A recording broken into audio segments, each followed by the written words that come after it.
Au moins 14 personnes sont mortes ce lundi au Liban dans des frappes israéliennes malgré les menaces iraniennes de frapper l'État hébreu. En visite en Corée du Nord, le président chinois Xi Jinping s'est engagé à renforcer la coopération entre Pékin et Pyongyang, alors que la Corée du Nord se rapproche de Moscou depuis plusieurs années. Au moins 14 personnes ont été tuées dans le sud du Liban ce lundi lors de nouvelles frappes israéliennes sur une quinzaine de localités, a déclaré le ministre de la Santé du pays. Des frappes ont notamment été signalées à Marouanieh et à Tyr, malgré l'annonce de la fin des offensives entre Israël et l'Iran. L'État hébreu avait malgré tout assuré poursuivre ses offensives contre le Hezbollah. Un responsable du ministère libanais de la Culture a déclaré que ces nouveaux bombardements israéliens avaient endommagé un site classé au patrimoine mondial de l'UNESCO à Tyr. Dans le même temps, le Hezbollah soutenu par l'Iran a déclaré avoir pris pour cible des troupes israéliennes à l'intérieur du Liban, mais n'a revendiqué aucune attaque sur le territoire israélien. L'Iran a averti qu'il reprendrait ses attaques si Israël continuait à frapper le Liban, mais les dirigeants israéliens ont insisté ce lundi sur le fait qu'ils ne se laisseraient pas intimider par les nouvelles menaces de Téhéran. Le ministre israélien de la Défense, Israël Katz, a promis après cet avertissement que l'armée continuerait à opérer au Liban et a ajouté qu'Israël frapperait la banlieue sud de Beyrouth en représailles à chaque attaque contre le nord d'Israël.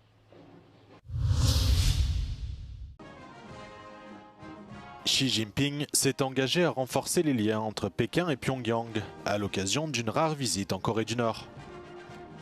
Le président chinois et son épouse ont été accueillis lundi avec faste par le dirigeant nord-coréen Kim Jong-un.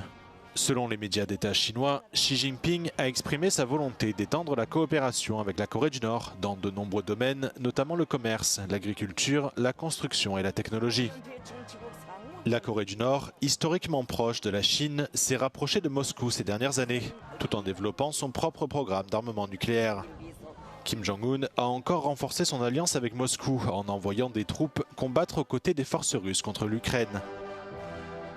En rétablissant une influence exclusive sur la Corée du Nord, Xi Jinping gagnerait un moyen de pression supplémentaire dans ses relations avec Donald Trump. Le président américain a en effet exprimé à plusieurs reprises son désir de relancer la diplomatie avec Pyongyang. Xi Jinping et Donald Trump se sont rencontrés à Pékin le mois dernier et les deux dirigeants doivent se revoir aux États-Unis en septembre.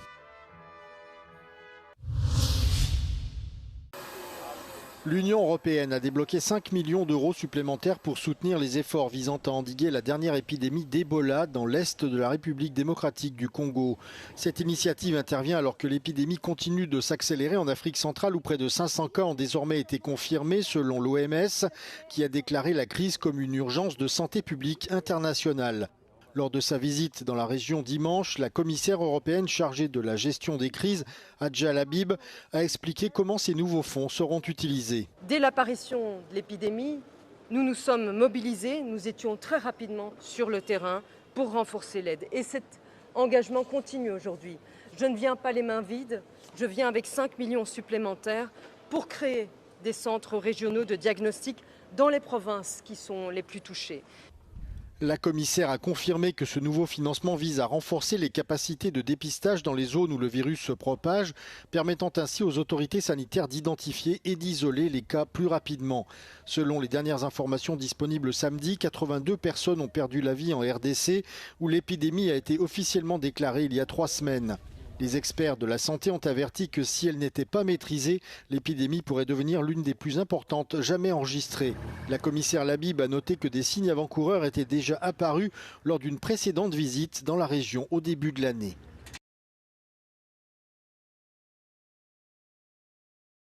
Uno de los más dolorosos es con aquellos que han sido heridos precisamente por quienes debían cuidarlos, incluso por miembros del clero.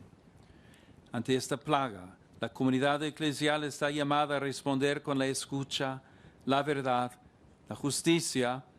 Le pape Léon XIV a fait des abus sexuels commis au sein de l'Église catholique un des sujets phares de son déplacement en Espagne.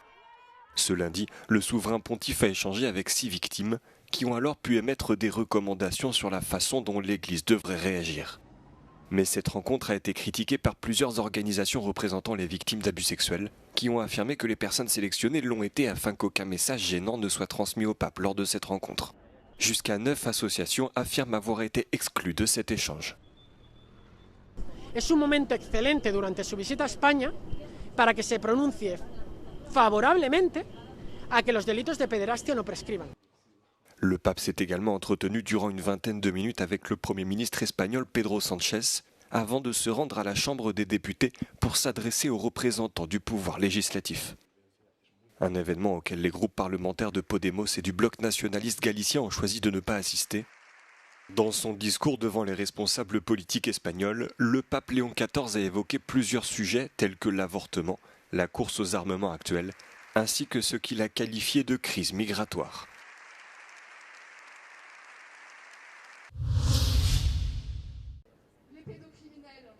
À Lyon et dans toute la France, l'heure est au deuil et à l'indignation. Des milliers de personnes se sont rassemblées devant les tribunaux pour réclamer justice pour Liana, une fillette de 11 ans retrouvée morte la semaine dernière. Le principal suspect faisait l'objet de multiples plaintes pour violences sexuelles sur mineurs remontant à plusieurs années.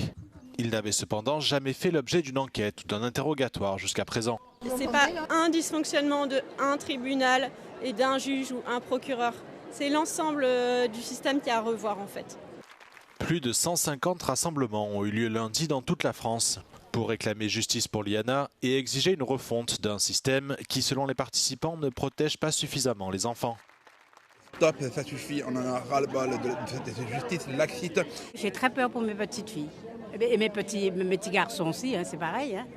Il faut que le peuple se réveille et que le peuple dise qu'on en a marre, quoi. Qu'il faut que la justice se réveille et que le gouvernement fasse quelque chose. Il faut qu'il y ait des têtes qui tombent et il faut que la justice change de camp. Parce que nous ne pouvons pas accepter ça. These rallies are demanding answers. How could a man reported multiple times for sexual violence remain free until a child was killed? And what must change so that it never happens again? Denis Loctier, Euronews, Lyon. Des risques sanitaires inédits et des marchés de la drogue en pleine mutation et de plus en plus complexes. Voici la mise en garde lancée ce mardi par l'Agence de l'Union européenne sur les drogues.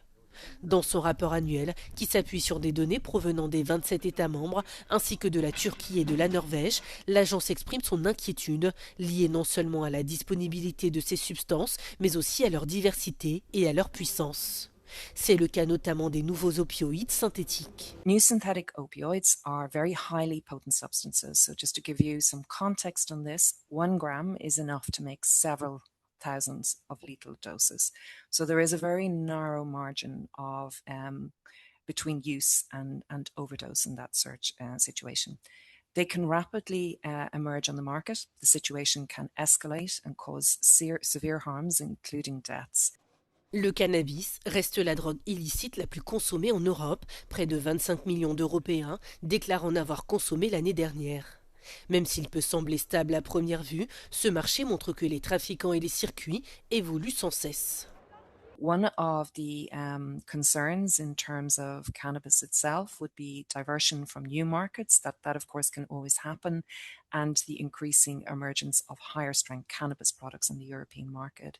In some resin forms, for example, we are seeing purity of up to 33%. And of course, the higher the THC component in the drug, the more likelihood it is with longer-term use to cause psychosis. L'agence européenne se réjouit toutefois d'une baisse des saisies de cocaïne.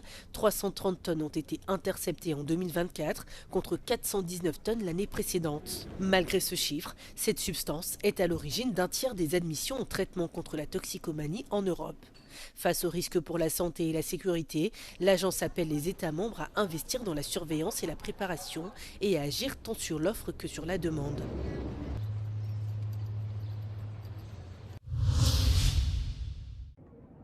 Les Lisboètes connaissent bien ce rituel. De fin mai à mi-juin, le Parque Eduardo VII se transforme en la plus grande librairie du pays. Un paradis pour tout amateur de livres, avec des centaines de milliers de titres parmi lesquels choisir. Cette année, la 96e édition du Salon du Livre compte 350 stands tenus par 128 participants, représentant au total environ 900 maisons d'édition. A Feira do Livro é um dos maiores eventos culturais do nosso país, talvez mesmo o maior evento cultural. Este ano vamos ter novamente à volta de 3.500 eventos, maioritariamente que são apresentações de livros, discussões sobre os livros, sessões de autógrafo, com presença de autores aqui. Esta proximidade entre autores e leitores para nós é fundamental.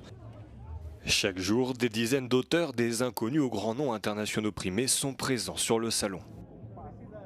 Estou muito surpreendida pela positiva por ver tantas pessoas de tantas gerações diferentes, com crianças, com pessoas mais velhas, avós, pais, filhos, várias gerações que se confrontam e que partilham o mesmo espaço, que é esta paixão pelos livros e pela literatura. Dando para há mais pessoas, há mais gente, isso é bom, isso é muito bom, porque diz-se que as pessoas já não leem, cada vez menos leitores. Em parte é verdade, mas por outro lado há movimentos de resistência, digamos assim. E este é um exemplo, não é? Quer dizer, um exemplo é uma festa, exatamente. Como nós gostamos que seja, o livro é uma festa. Haver muita gente na Feira do Livro, muitas pessoas, é uma ótima notícia para Portugal. Quer dizer que a cultura, qualquer das definições que nós tenhamos de cultura, acho que tem que passar pela leitura também. Todos os anos o cenário repete-se. Aqui em Lisboa, os primeiros dias de junho são sinónimo de Feira do Livro. Os leitores têm encontro marcado com autores e livros para todos os gostos. Segundo a organização, as últimas 5 edições tiveram em média 850 mil visitantes. Ricardo Figueira com a imagem de Bruno Silva, Euronews, Lisboa.